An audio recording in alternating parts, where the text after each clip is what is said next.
आता मी माहेरी आले आणि इकडे ना मी सगळ्या जणी बहिणी ना आज फिरायला जाणार आहे लोणावळ्याला.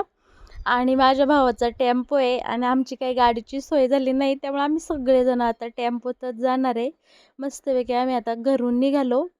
हे बघा, हे पुढे दिसतंय ना ते PCMC कॉलेज आहे. मग सगळ्यात चांगली युनिव्हर्सिटीचं कॉलेज आहे बरं का. आणि खूप लांबून लांबून इथे मुलं शिकायला येतात. हे माझ्या गावात कॉलेज आहे.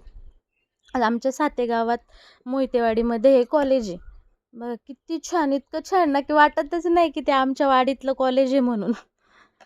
कारण इतकी मोठी युनिव्हर्सिटी आमच्या वाडीमध्ये झाली ना, हे आम्हाला खूपच छान वाटतं, अभिमानास्पदच वाटतं एकदम. कसं दिसतंय? कोणाला शिकण्यासाठी इकडे यायचं असेल तर नक्की या. छान इथं फॅसिलिटी सगळ्या अशा.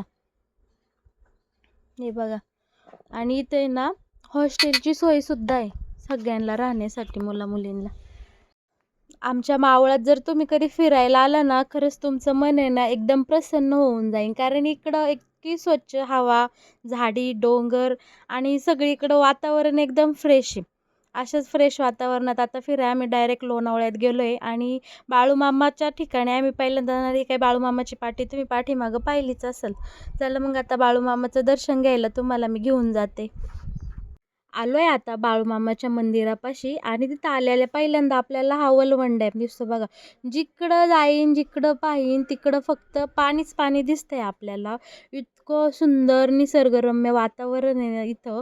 तुम्ही जर कधी आला ना, आवर्जून आपल्या बाळूमामाचं दर्शन घ्यायला इकडं वलवंड डॅमकडं नक्की नक्की या. हे श्री संत बाळूमामा यांचं मंदिर आहे. आणि इथे बघा या बाळूमामाच्या सोबत अशी सुंदर मूर्ती आहे. पाहताच एकदम मन आपलं असं लोभित होऊन जातं. अशी मूर्ती आहे आणि मनाला एकदम शांती वाटते इथे. आणि इथे सालाबादप्रमाणे खूप छान यात्रा होते आणि बाळूमामाचा भंडारासुद्धा इकडे सोमतीला अमावास्येला होतो. आता त्याची सगळी माहिती ह्या काका आहे इथले पुजारी, त्यांच्याकडून तुम्ही ऐकणार. हे बाळूमामाचं मंदिर आहे. हे पांगोळी धनगर वस्ती इथे आहे. आपल्या समोरच्या बाजूला जे डॅम आहे ते वलवण डॅम आहे. आपल्याकडे प्रत्येक अमावस्याला भंडारा असतो. वर्षाच्या 12 अमावस्या सकाळी मामांचा अभिषेक असतो, त्यानंतर आरती असते आणि त्यानंतर भजन असतं. भजन झाल्यानं 12 ते 4 पर्यंत आपला महाप्रसाद भंडारा म्हणून असतो. महाप्रसाद बाळूमामाच्या नावानं. आता आम्ही वलवंड डॅमचं छान असं निसर्गाचं दर्शन घेतलं आणि आमच्या इकडं डोळे आणि मन खरंच तृप्त झालेलं आहे. इतकं छान वाटलेलं आहे. आता आम्ही नारायणी धामला गेलो. लोणावळ्यातच आहे बरं का हे ठिकाण, पण ते सुद्धा इतकं सुंदर आहे ना. तिथं गेलं पण खरंच मन प्रसन्न होता. आपलं मारोडी लोकांचं मंदिर आहे ते. आणि तिथं बघा हे कारंजे होते, इतके भारी उडत होते ना, लय छान. आणि हे मंदिर आहे पूर्ण असं आहे ना संगमरवरी दगडामधले येते आणि दिसायला खरंच छान, एकदम पांढरं शुभ्र. आणि स्वच्छता पण इथं खूप सारी. आता आम्ही काय केलं, इकडे चपला काढून घेतल्या कारण तिथं शिस्त व्यवस्थित आहे सगळं. आणि इथं पाणी प्यायचं छान सोय पण आहे त्यांची, स्वच्छ पाणी मिळतं बरं का इथं. मग आम्ही आता इकडून सगळे निघालो आणि आता म्हणलं चला मंदिरात जाऊ. हे बघा मंदिर किती छान आहे ना, एकदम पांढरं शुभ्र. आणि अस्वच्छता तुम्हाला कुठंच दिसणार नाही बरं का. सगळीकडं स्वच्छता स्वच्छता स्वच्छताच आहे. आणि इथे ना दुर्गा मातेचं मोठं मंदिर आहे. आणि इकडं कडलं आहे ना आपल्या गणपती बाप्पाचं मंदिर आहे एक साईडला. आणि एक साईडला कोणतं मंदिर आहे तेच मला कळलं नाही, ते देवच कोणतं आहे हेच कळलं नाही, पण खरंच सुंदर आहे. अगं तिथं तुम्हाला दाखवलं आम्ही, माझ्या बहिणी आम्ही सगळीजण इथं दर्शनासाठी गेलो. सगळ्यांनी दर्शन घेतलं आणि एवढं मोठं पटांगण आहे ना इथं समोर बसायला. त्या मंदिरामध्ये सगळे आपल्या मनशांतीसाठीच माझ्या मते इथं येऊन बसत असतील. छान देवाचं आहे ना दर्शन घेतलं ना मस्त बसवते. आणि इथं प्रसादासाठी ना अशी खोबऱ्याची वडी होती, ती वडीसुद्धा खूपच चवदार होती छान अशी. मग आम्ही तिथनं निघालो आणि इकडं वाघजाई, खंडाळ्याची वाघजाई ना त्या दर्शनासाठी आलो इकडं. मग तिथं दर्शन झालं आमचं. खंडाळ्याच्या घाटात हिरव्यागार झाडीमध्ये हे वाघजाईचं मंदिर इतकं सुंदर आहे, बसलेलं आहे ना. आणि तिथला निसर्गरम्य वातावरण हे तर मनाला प्रसन्न आणि उभारीच देणार आहे. इकडं माझ्या बहिणींनी सगळ्यांनी ना दर्शन करून घेतलं. हे बघा तुम्हाला दिसत ही नाही तर एक अशी पुरातन दीपमाळ आहे आणि छान आहे. तिथे एक बाबा होते, ते कुल्फी विकत होते. आता इथे ना मी सगळ्या जणींनी छोटासा नाश्ता करून घेतला, कारण यांनी डबे आणले होते घरनं, आम्ही खाऊन घेतलं. तिथून आता आम्ही निघालो आणि इकडे एकविराईच्या दर्शनासाठी आलो. हे एकविराईचं पायथा मंदिर आहे.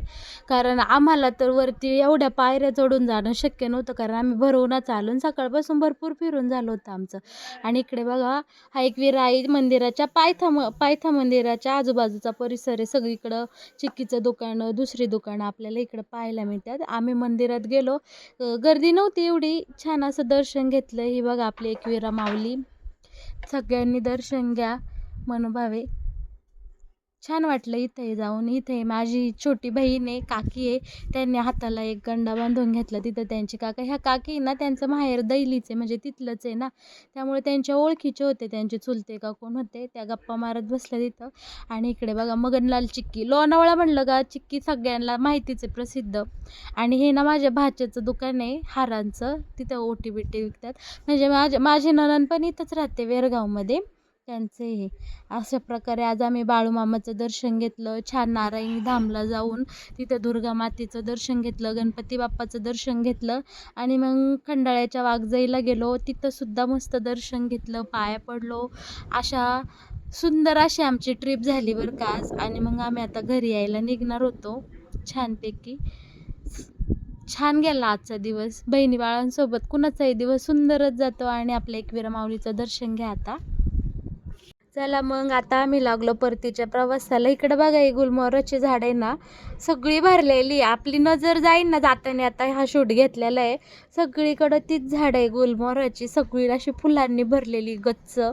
लोणावळा मावळ तालुका म्हणलं ना, एकदम निसर्गरम्य वातावरण. आणि आमच्या मावळ तालुक्यात नक्की एकदा तरी सगळ्यांनी फिरायला या. जेवढे जण हा ब्लॉग बघत असेल तेवढे सगळ्या जणांनी एकदा तरी वेळात वेळ काढून आमच्या मावळ तालुक्यामध्ये फिरायला या. आणि मला कमेंटमध्ये सांगा की तुम्हाला कसं वाटलं आमचं मावळ तालुक्यातला हा छोटासा परिसर.